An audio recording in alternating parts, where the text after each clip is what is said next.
Hello again, this is the Squire SAL40.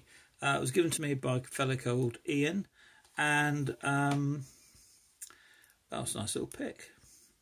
It's obviously an American lot 1100 clone. And it's quite a nice little lot to pick actually. Just got a false set by touching something then.